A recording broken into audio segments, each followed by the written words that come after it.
तो first quantum number है आज का हमारे पास, वो है टोटल एंगुलर क्वांटम नंबर।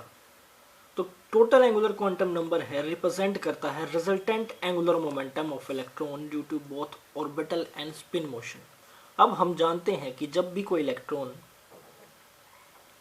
किसी न्यूक्लियस के चारों तरफ घूमता है तो वो एक ऑर्बिट में चक्कर लगाता है, साथ ही साथ वो अपनी स्पिन यानी कि अपने ही चारों तरफ भी घूमता है, जिसकी वजह से उसके पास दो एंगुलर मोमेंटम होते हैं L1 एंड L2। एक एंगुलर मोमेंटम होगा ऑर्बिटल एंगुलर मोमेंटम और एक होगा स्पिन एंगुलर मोमेंटम।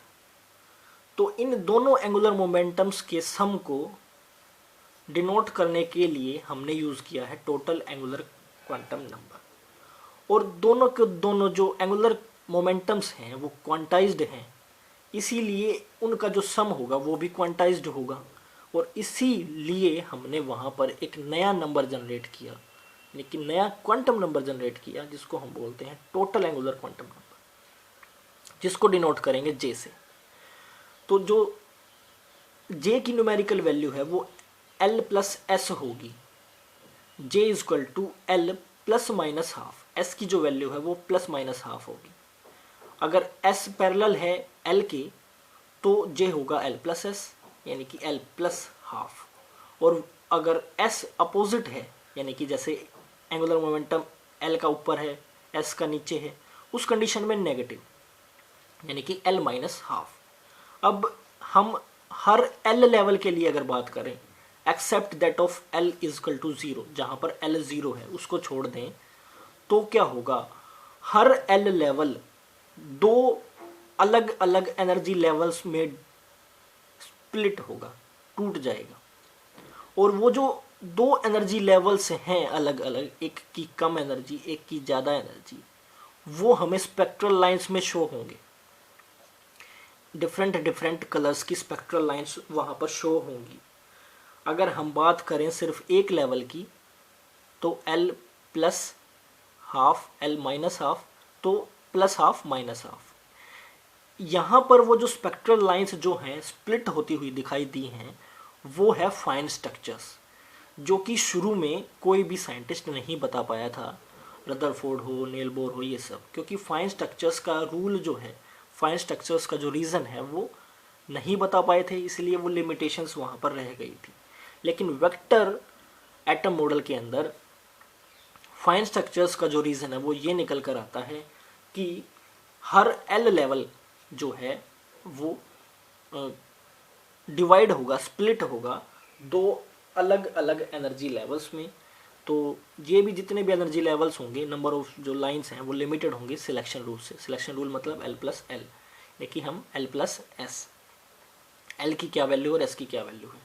तो इस तरह अगर टोटल एंगुलर मोमेंटम हम शो करते हैं तो वो होगा P J is equal to J H over two pi. Quantized है इसलिए हमने लिखा है H ओवर टू पाई। तो पी जे की जो वैल्यू होगी, यहाँ पर जे की वैल्यू होगी J plus one under root H over two pi. ये हमेशा इसी फॉर्म में होती है। अब नेक्स्ट जो हमारा मैग्नेटिक क्वांटम नंबर होगा वो है magnetic orbital quantum number ML।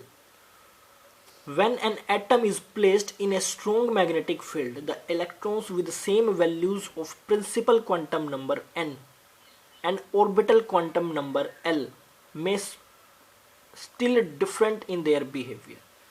एक सिंपल सी बात ये भी समझ आई कि जब मैग्नेटिक फील्ड लगा दिया, बिना मैग्नेटिक फील्ड हम डिफाइन नहीं कर पाएंगे, अगर हम एक्सटर्नल मैग्नेटिक फील्ड लगा देते हैं एटम्स के ऊपर, तो जो electron n principal quantum number पे है, n is equal to 2 let कर लेते हैं, L is equal to 1 minus 1 and 0, इसके लिए 3 वैल्यू होंगी।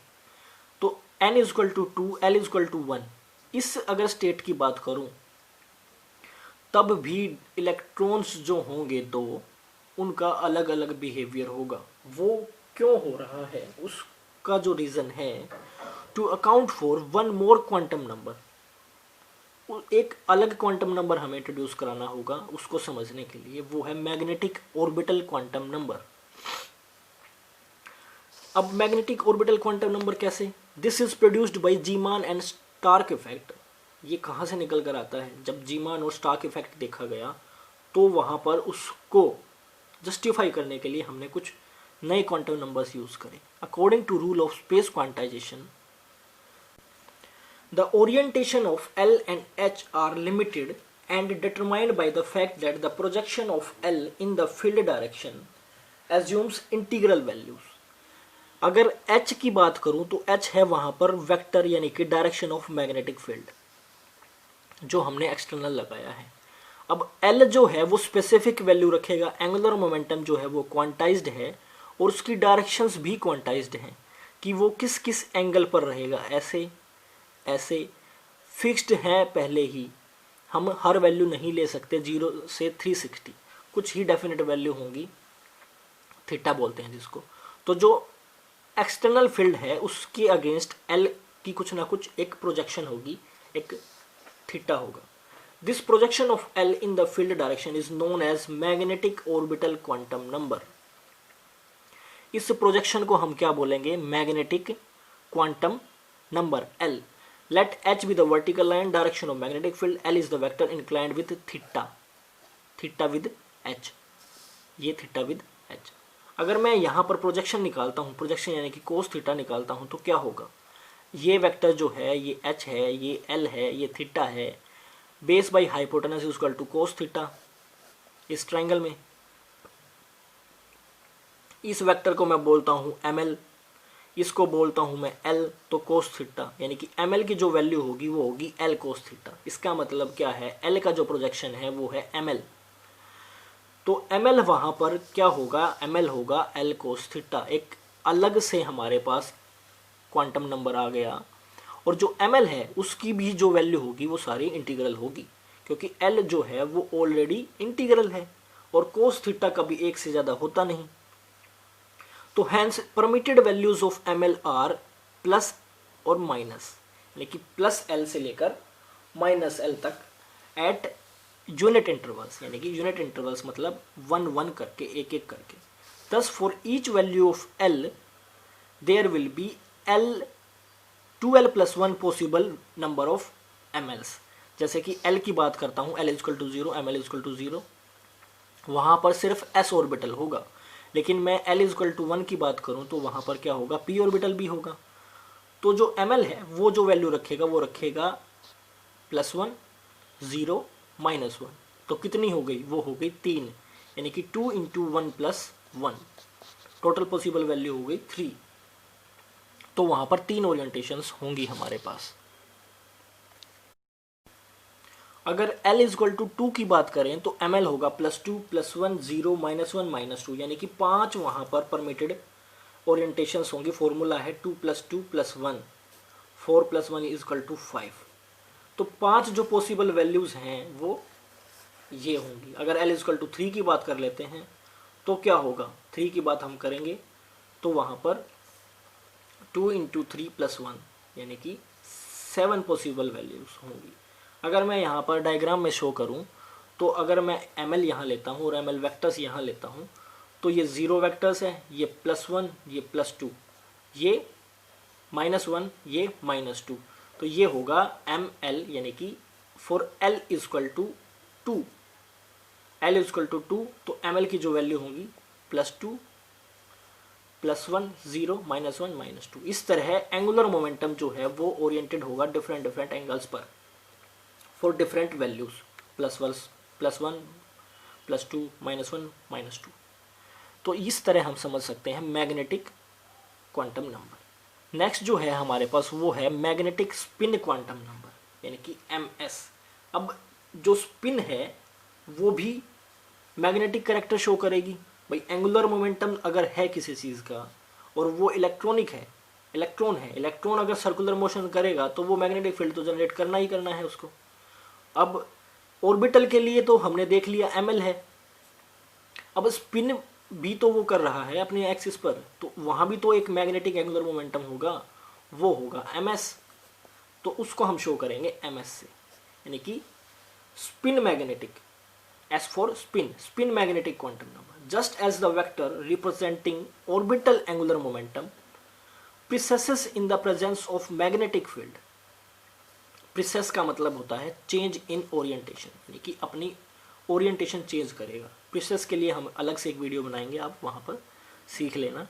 इन the presence of magnetic field, जब प्रिसेस करता है, so does the vector representing the spin angular momentum, और वहाँ पर स्पिन एंगुलर मोमेंटम का कॉन्सेप्ट आता है। M S is equal to, M S की जो दो वैल्यू होंगी वो होगी प्लस हाफ माइनस हाफ। तो स्पिन एंगुलर, जो स्पिन की वैल्यूज होती हैं वो हमेशा प्लस हाफ माइनस हाफ ही होती हैं। तो एम एस कोई ज़्यादा बड़ा टॉपिक नहीं है, बस इतना सा समझ लो कि जो स्पिन है वो दो तरह की होंगी, मैग्नेटिक स्पिन भी दो तरह की होंगी plus half minus half, angular spin भी दो तरह की होंगी इलेक्ट्रॉन की। अब बात कर लेते हैं टोटल मैग्नेटिक क्वांटम नंबर यानी कि mj। जिस तरह हमने स्पिन एंगुलर मोमेंटम पढ़ा, ऑर्बिटल एंगुलर मोमेंटम पढ़ा l और s, फिर हमने ml magnetic angular quantum number, magnetic spin, ये ऑर्बिटल था ये स्पिन था, तो इनका कॉम्बिनेशन j था, इनका कॉम्बिनेशन mj होगा यानी कि magnetic total quantum number. This have permitted orientation are 2j+1, और 2j+1 वैल्यूज होंगी प्लस j से लेकर माइनस j तक। यहाँ पर जीरो को हम एक्सक्लूड करेंगे। This shows that the precessional motion of the electron orbit in a strong magnetic field contributed energies to electron, and each electron level is split into 2j+1 subshells। इसका मतलब समझ में आया? जब भी हम मैग्नेटिक फील्ड लगाते हैं एक्सटर्नल, तो वहां पर क्या होगा, प्रिसेशनल मोशन देखेंगे हम इलेक्ट्रॉन का। प्रिसेशनल मोशन का मतलब क्या है कि जब भी न्यूक्लियस के चारों तरफ इलेक्ट्रॉन मूव करेगा तो वो अपना कुछ ना कुछ ऑर्बिट चेंज करता रहेगा इस तरह। तो इस मोशन को हम बोलते हैं प्रिसेशन, जब भी स्ट्रॉन्ग मैग्नेटिक फील्ड होगा। और वो क्यों हो रहा है? क्योंकि इलेक्ट्रॉन को बाहर से एनर्जी मिल रही है, और जिस वजह से क्या होगा, इलेक्ट्रॉन के जो एनर्जी लेवल्स हैं वो स्प्लिट होंगे 2j+1 सब शेल्स में। This this this this this इस तरह सब शेल में वो स्प्लिट हो जाएंगे अलग अलग एनर्जी से। तो इन अलग अलग एनर्जीज के लिए अलग अलग स्पेक्ट्रल लाइन्स शो होंगी, अलग अलग एनर्जीज के लिए अलग अलग स्पेक्ट्रल लाइन्स शो होंगी, और इस तरह हम उनको बोलते हैं splitting of spectral lines in strong magnetic field. और इसको ही हम क्या बोलेंगे, इसको ही हम बोलते हैं जीमान इफेक्ट। तो ये जीमान इफेक्ट को भी वहाँ पर बता पाया कौन, वेक्टर मॉडल ऑफ एटम।